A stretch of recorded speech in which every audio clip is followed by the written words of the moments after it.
Reza, seorang direktur utama di Jakarta, meninggalkan semua kenyamanan dan kekuasaannya untuk menyamar sebagai tukang becak. Tujuannya sederhana, mencari seseorang dari masa lalunya.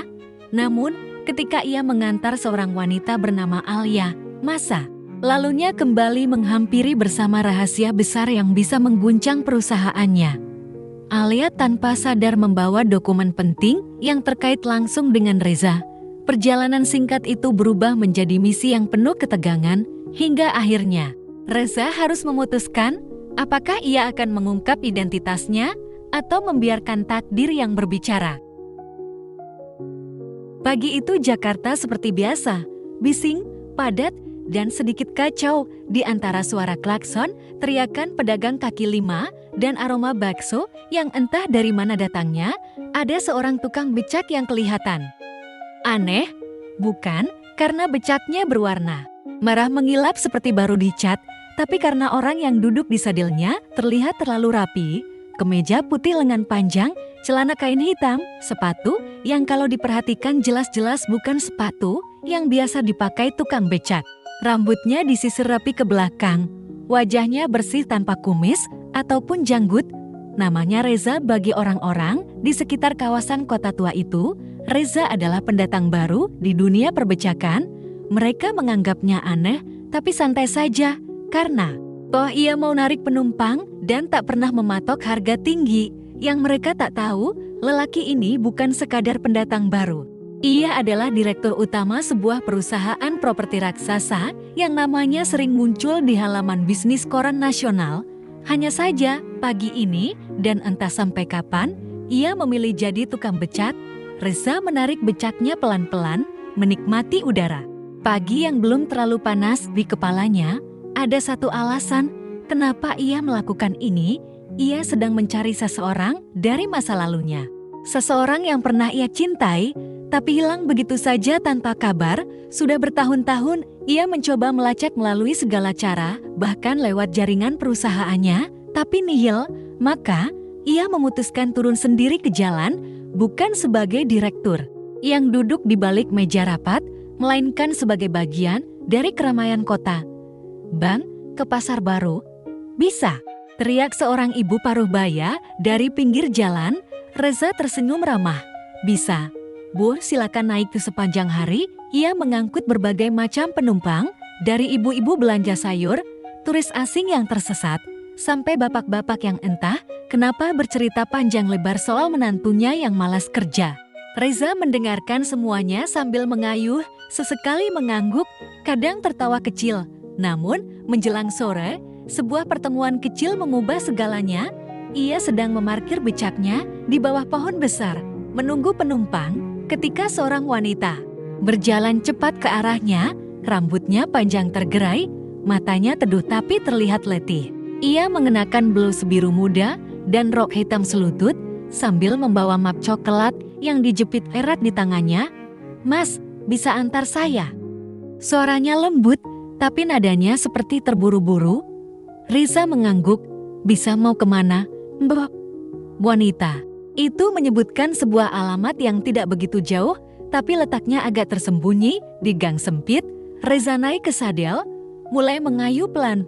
Awalnya, perjalanan itu biasa saja, mereka hanya bertukar kata-kata singkat. Namun, ada sesuatu dalam suara wanita itu yang membuat Reza merasa familiar. "Mbak kerja di daerah sini?" tanya Reza mencoba membuka percakapan. "Kadang di sini, kadang di pusat kota," jawabnya singkat. Matanya sibuk memandang ke jalan. Reza melirik lewat kaca spion kecil di becaknya. Ada sesuatu di matanya. Tatapan yang dulu sering ia lihat di seseorang. Tapi ia buru-buru mengalihkan pikiran. Mungkin cuma kebetulan. Namun, ketika mereka melewati sebuah taman, wanita itu tiba-tiba tersenyum kecil. "Dulu, saya sering main di sini sama seseorang yang..." "Ya, pokoknya dulu dekatlah." Reza hampir berhenti mengayuh. Ucapan itu memukul ingatannya, seperti lembar foto lama yang tiba-tiba jatuh dari rak. Ia juga pernah menghabiskan sore di taman ini bersama seorang gadis SMA bernama Alia, gadis yang ia kira sudah hilang dari hidupnya selamanya. Jantung Reza mulai berdetak lebih cepat, tapi ia memilih diam. Mungkin ini hanya kebetulan.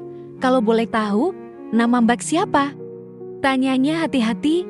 Wanita itu menoleh sebentar, lalu tersenyum tipis. Alia. Kayuhan Reza nyaris terhenti. Sial. Udara sore yang tadinya hangat mendadak terasa lain. Suara bising jalan mendadak samar. Yang ia dengar hanya detak jantungnya sendiri. Di pangkuan Alia, map coklat itu terbuka sedikit. Reza, tanpa sengaja, menangkap sekilas logo perusahaannya sendiri yang tercetak di sudut dokumen. Di dalamnya logo yang ia kenal sejak ia mendirikan perusahaan itu dengan susah payah. Ia ingin bertanya, tapi bibirnya terkunci.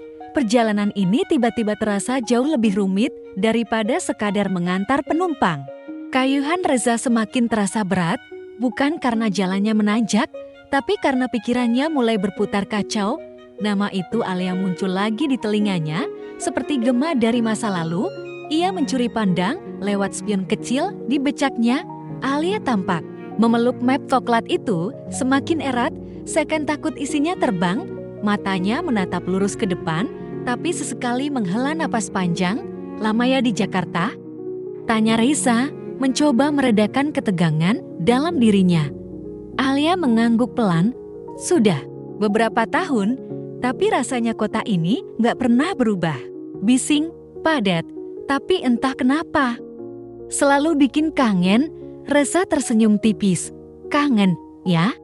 Ia ingin bertanya banyak hal, kemana saja dia selama ini, kenapa hilang tanpa kabar, tapi ia sadar sekarang bukan waktunya.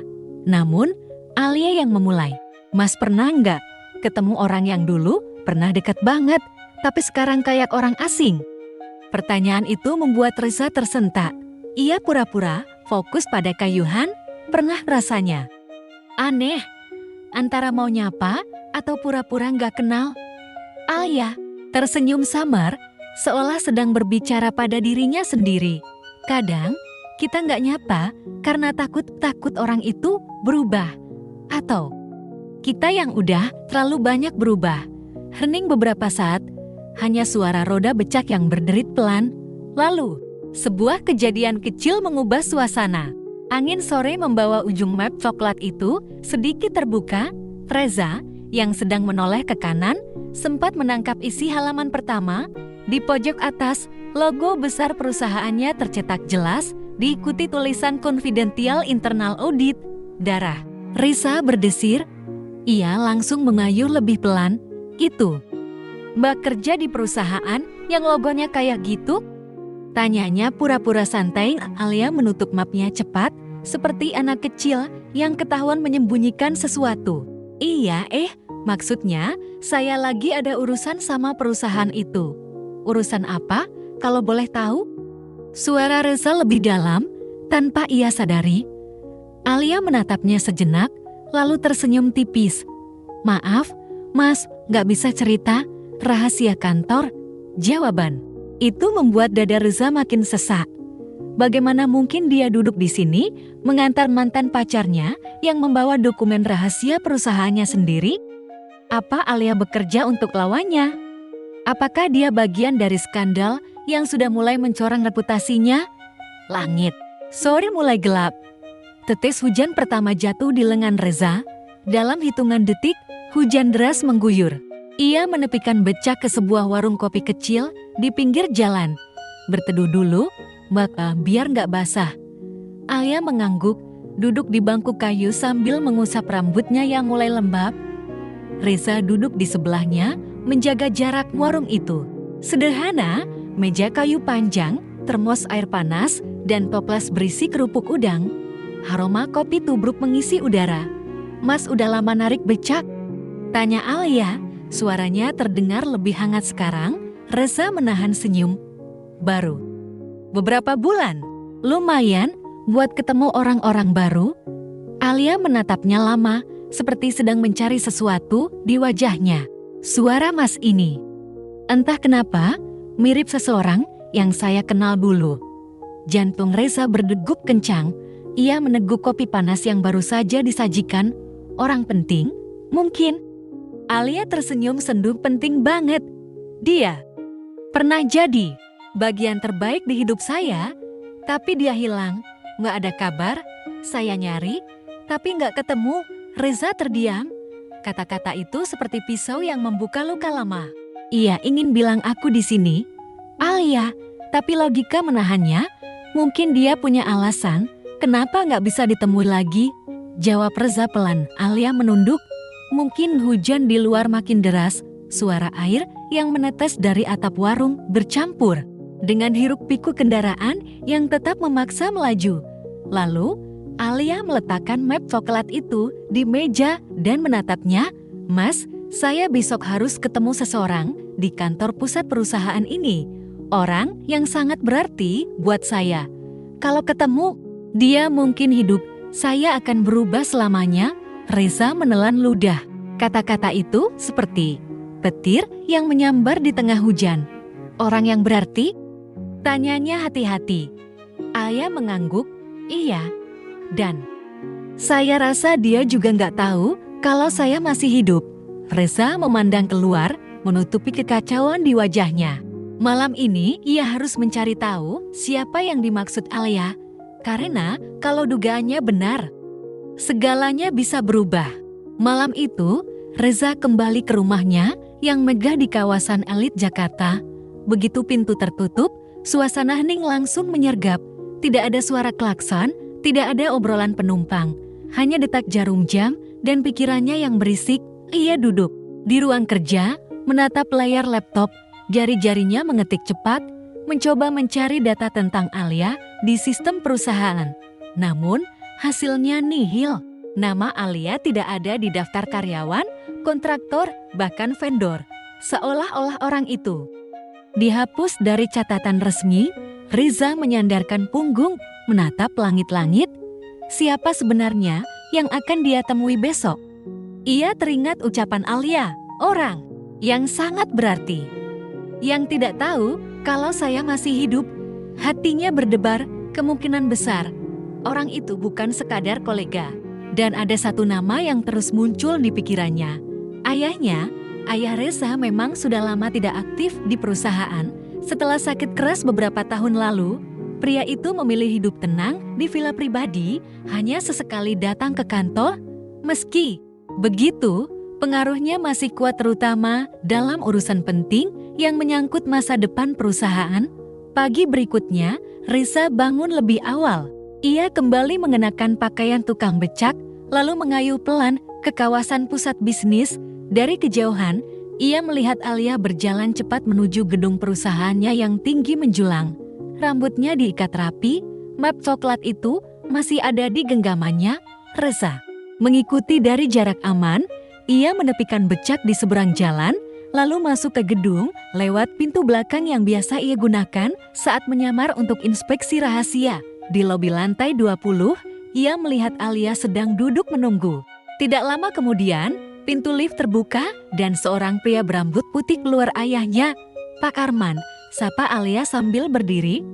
Wajahnya memancarkan kehangatan yang tak pernah Reza lihat sebelumnya. Ayahnya tersenyum lebar. Alia akhirnya, kamu datang juga. Reza mematung di balik pilar. Mereka saling kenal. Alia menyerahkan map coklat itu. Ini semua data yang Bapak minta, bukti lengkap sabotas yang dilakukan oleh Pak Surya dan timnya. Mereka berusaha menjatuhkan posisi Reza di perusahaan. Dan kalau ini berhasil, semua aset akan jatuh ke tangan mereka. Nama itu Pak Surya membuat darah Reza mendidih. Surya adalah salah satu direksi yang sejak lama ia curigai bermain kotor, tapi ia tidak pernah punya bukti kuat. Ayahnya menepuk bahu Alia. Kamu sudah melakukan hal besar, nah kau menyelamatkan perusahaan. Dan Reza, ayah tersenyum, matanya sedikit berkaca. Saya hanya membayar hutang budi. Dulu Bapak menolong keluarga saya saat kami hampir kehilangan rumah. Saya tak pernah lupa. Di balik pilar, Reza merasakan campuran rasa syukur, haru, dan malu. Selama ini, ia mengira Alia mungkin terlibat dalam konspirasi melawannya. Nyatanya, dia berjuang demi dirinya. Beberapa menit kemudian, Reza memutuskan untuk keluar dari persembunyian. Ia berjalan mendekat, melepaskan topi tukang becak yang menutupi wajahnya. Alia. Suaranya bergetar. Alia berbalik dan dunia seakan berhenti sesaat. Matanya membesar, bibirnya bergetar. Reza. Ia mengangguk, tersenyum tipis. Aku yang nganter kamu kemarin, tukang becak itu. Aku, Alia menutup mulutnya dengan tangan, setengah terkejut, setengah tak percaya. Kenapa kamu? Reza menarik napas panjang. Aku nyari kamu selama ini, tapi gak pernah ketemu sampai akhirnya. Aku pikir kalau aku turun ke jalan, mungkin takdir akan mempertemukan kita lagi. Air mata menggenang di mata Alia. Ia tertawa kecil di sela isaknya. Takdirnya aneh banget yang ketemu di becak. Ayah Reza tersenyum melihat mereka. Sepertinya kalian punya banyak cerita untuk diceritakan, tapi untuk sekarang kita punya perusahaan yang harus diselamatkan. Beberapa jam kemudian, rapat darurat digelar. Dengan bukti yang dibawa Alia, Dewan Direksi sepakat memecat Pak Surya dan timnya. Reza kembali ke kursinya sebagai direktur utama dengan dukungan penuh. Namun, bagi Reza, kemenangan sesungguhnya bukan hanya menyelamatkan perusahaan, tapi menemukan kembali seseorang yang dulu hilang dan kini berdiri di sisinya lagi. Sore itu, mereka kembali ke taman yang dulu pernah mereka kunjungi di masa SMA, duduk di bangku yang sama, di bawah pohon yang sama. Kalau dulu aku nggak hilang, mungkin cerita kita nggak akan serumit ini, kata Alia sambil menatap langit. Reza tersenyum. Kalau nggak serumit ini, mungkin aku nggak akan pernah narik becak. Dan kalau aku nggak narik becak, mungkin kita nggak akan ketemu lagi. Mereka tertawa bersama. Hujan tipis mulai turun, tapi kali ini mereka tak lari berteduh, karena bagi keduanya, hujan itu hanyalah latar dari awal cerita baru yang akan mereka tulis bersama.